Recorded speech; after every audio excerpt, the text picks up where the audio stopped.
Hi, Margaret. Yes, indeed. We are here with CEO Victor Muller. This is the man that some call the savior of Saab. So, Mr. Muller, thank you so much for joining us here live on Bloomberg Television. Good morning. Good morning. Let's talk about your company. You guys are known as sort of the rock star of European supercars. Why get into the mass market automakers game? Well, I would say that the situation that the market was in 2008, 2009 was what I call the perfect storm. A massive downturn in the industry, the largest car maker in the world, GM, at the time going through receivership and forced to sell off no less than 4 brands, Saturn, Pontiac, Hummer and Saab, and no takers. There were no takers. All the usual suspects were reorganizing their own companies. And so in the end there were just actually no buyers. And once in a lifetime you get an opportunity to buy a 63-year-old iconic car brand for a song.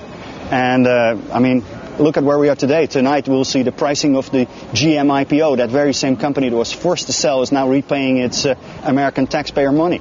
So the industry has changed dramatically in just a matter of a year. Absolutely. Let's talk about the GM IPO. Of course, getting a lot of buzz. You guys are still partners with GM. GM components are in some of the Saab vehicles. Will that partnership continue? Well, definitely we have a pile of 63 agreements with General Motors for the ongoing relationship that we have with them. But for instance, in the area of engine supply, we have just announced an supply agreement with BMW.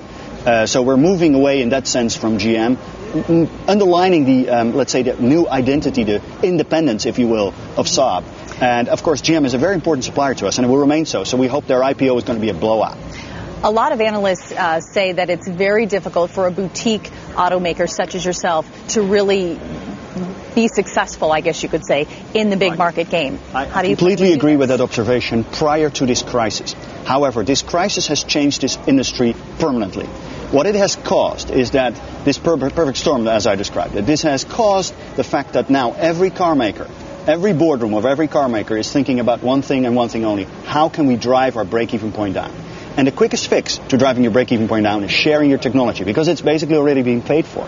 And this is what's happening in this industry. So whilst in the past you were forced to develop all your technologies on your own at huge expense, today you see cross-company exchange of technologies like never before.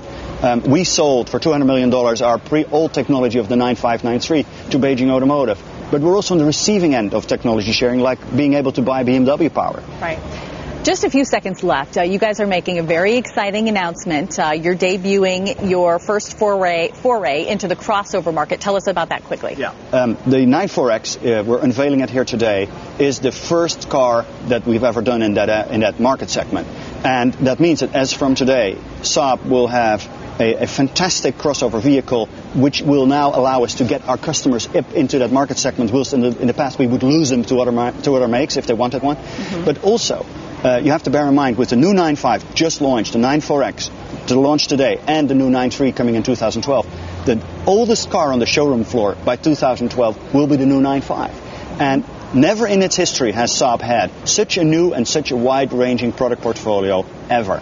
So we're very confident that we'll be able to restore the sales numbers to what they were prior to the crisis. Sounds like you've got some tough work ahead of you. Victor Muller, thank you so much for being with us here, and we appreciate your time.